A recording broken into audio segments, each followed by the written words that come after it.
Bhagavad Gita, as it is, Chapter 1, Observing the Armies on the Battlefield of Kurukshetra.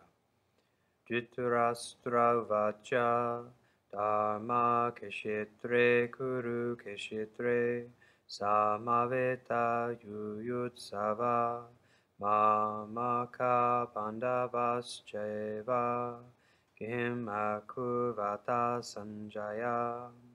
Translation.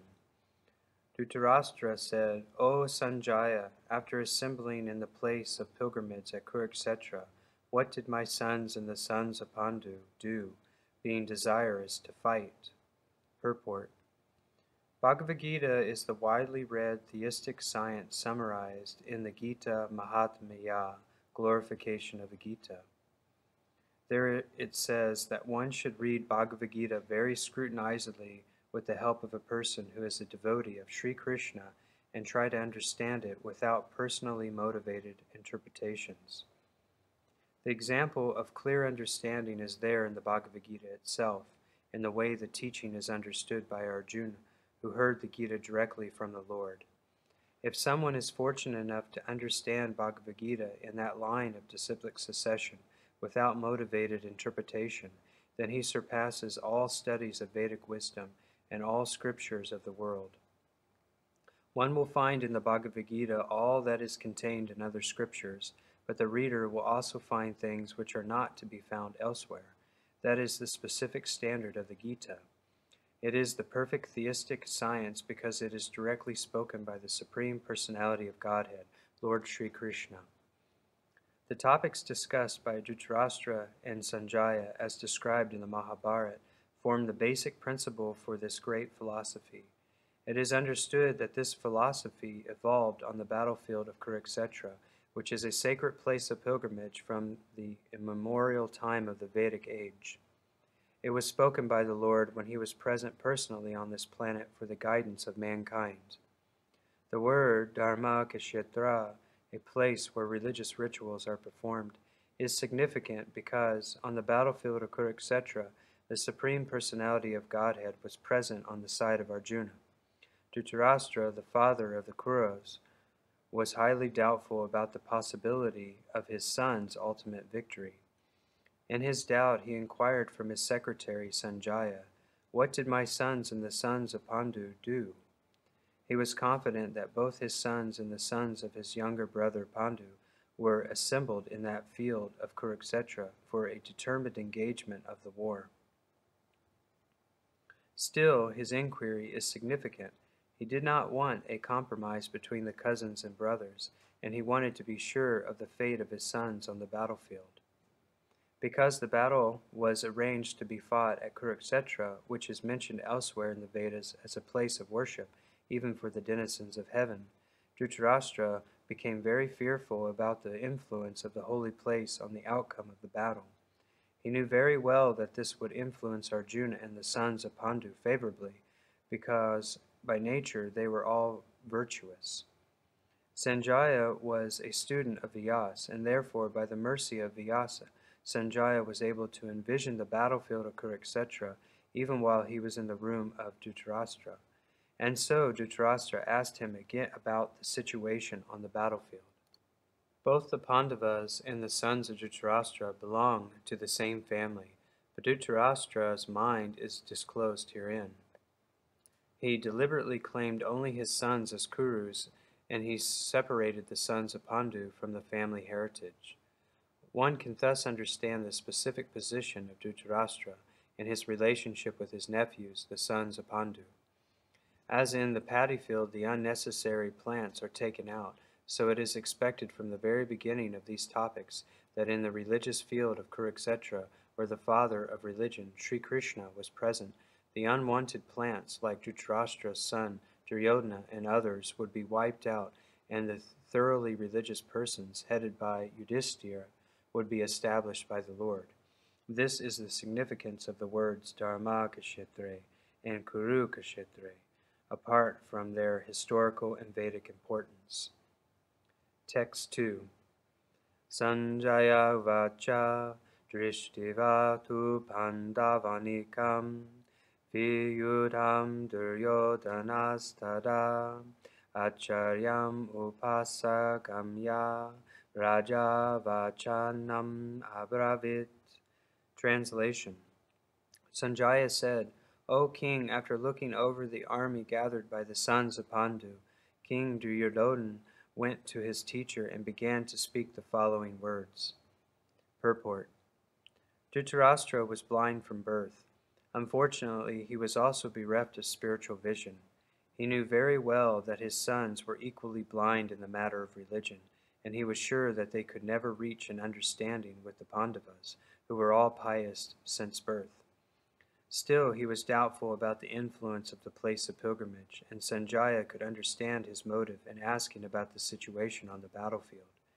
He wanted, therefore, to encourage the despondent king, and thus he warned him that his sons were not going to make any sort of compromise under the influence of the holy place.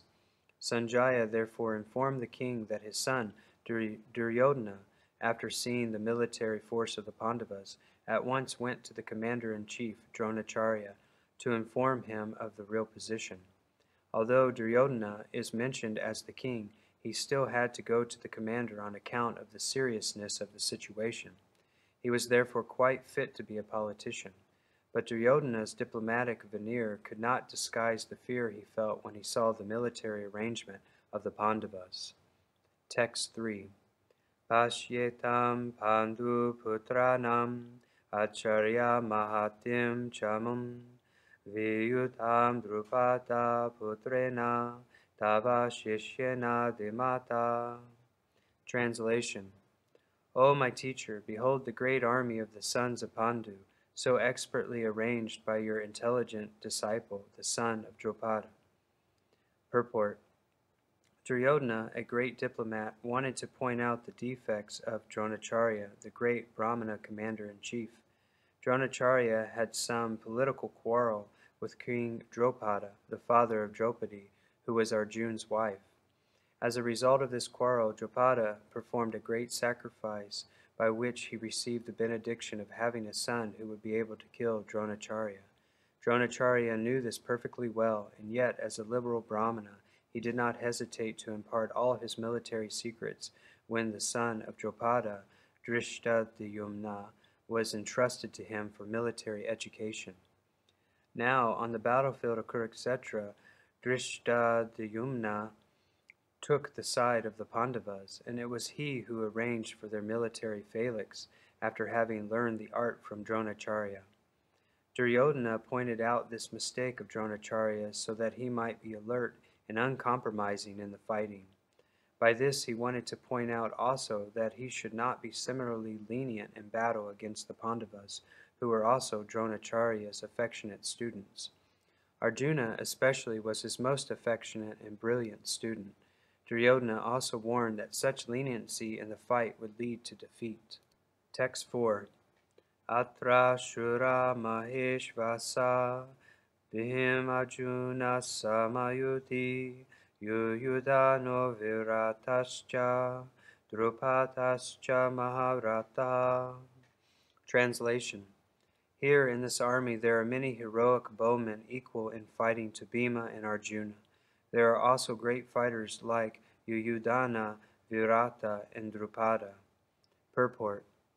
Even though Drishtadyumna was not a very important obstacle in the face of Dronacharya's very great power in the military art, there were many others who were the cause of fear. They are mentioned by Duryodhana as great stumbling blocks on the path of victory, because each and every one of them was formidable as Bhima and Arjuna. He knew the strength of Bhima and Arjuna, and thus he compared the others with them. Text 5. Drishta keshtu jihe kirtana kashirajascha viryavan puruchit kunti bojascha jehe biyascha narapungava. Translation. There are also great, heroic, powerful fighters like Drishtaketu, Chekitana, Kashiraja, Purujit, Kuntiboja, and Shebya. Text 6. Yudhamanyuscha Vikranta Uttamojascha viryavan Sohobadro Dropadiyascha Savaeva Maharata. Translation. There are the mighty Yudhamanyu, the very powerful Uttamaja, the son of Subhadra and the sons of Draupadi.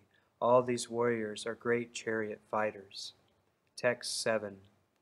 Asmakam tu vishishtaye tahanibota divijotama nayakamama sanyasya samjinatam tanbra vimete. Translation. O best of the Brahmanas, for your information, let me tell you about the captains who are especially qualified to lead my military force. Text 8. Bhavam Bhishmascha Kanascha Kripascha Samitim Jaya Asvatama Vikanascha Somadatistate Vacha. Translation. There are personalities like yourself, Bhishma, Karna, Kripa, Ashvatthama, Vikarna, and the son of Somadatta, called Urishrava, who are always victorious in battle. Purport. Duryodhana mentioned the exceptional heroes in the battle, all of whom are ever victorious. Vikarna is the brother of Duryodhana, Ashvatthama is the son of Dronacharya, and Somadati or Burishvara is the son of the king of the Bahilikas. Karna is the half-brother of Arjun, as he was born of Kunti before her marriage with King Pandu. Kripacharya married the twin sister of Dronacharya. Text 9. Anyecha bahava shura marate tiyakta jivita nana shastra praharana saveyuta visharata. Translation. There are many other heroes who are prepared to lay down their lives for my sake. All of them are well equipped with different kinds of weapons, and all are experienced in military science. Purport. As far as the others are concerned, like Jayadratha, Kritavarma, Shalya, etc., all are determined to lay down their lives for Duryodhana's sake. In other words, it is already concluded that all of them would die in the battle of Kurukshetra for joining the party of the sinful Duryodhana. Duryodhana was, of course, confident of his victory on account of the above-mentioned combined strength of his friends. Text 10.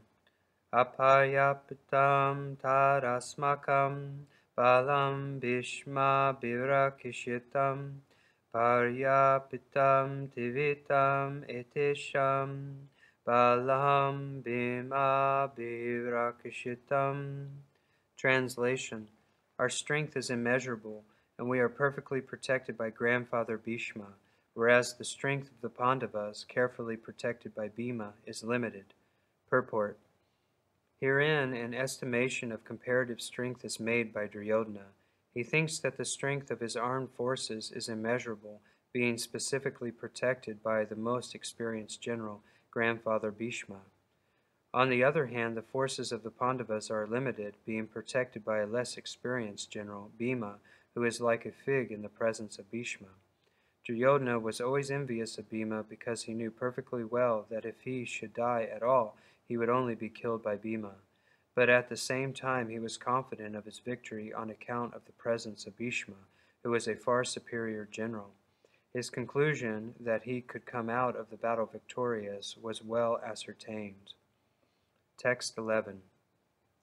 Ayaneshu cha saveshu yatabagam avastita ishmaham eva virakashantu bhavanta savaevahi. Translation. Now all of you must give full support to grandfather Bhishma, standing at your respective strategic points in the phalanx of the army. Purport. Duryodhana, after praising the prowess of Bhishma, further considered that others might think that they had been considered less important, so in his usual diplomatic way, he tried to adjust the situation in the above words. He emphasized that Bhishma Dev was undoubtedly the greatest hero, but he was an old man, so everyone must especially think of his protection from all sides. He might become engaged in the fight, and the enemy might take advantage of his full engagement on one side. Therefore, it was important that other heroes would not leave their strategic positions and allow the enemy to break the phalanx. Duryodhana clearly felt that the victory of the Kurus depended on the presence of Bhishma Dev.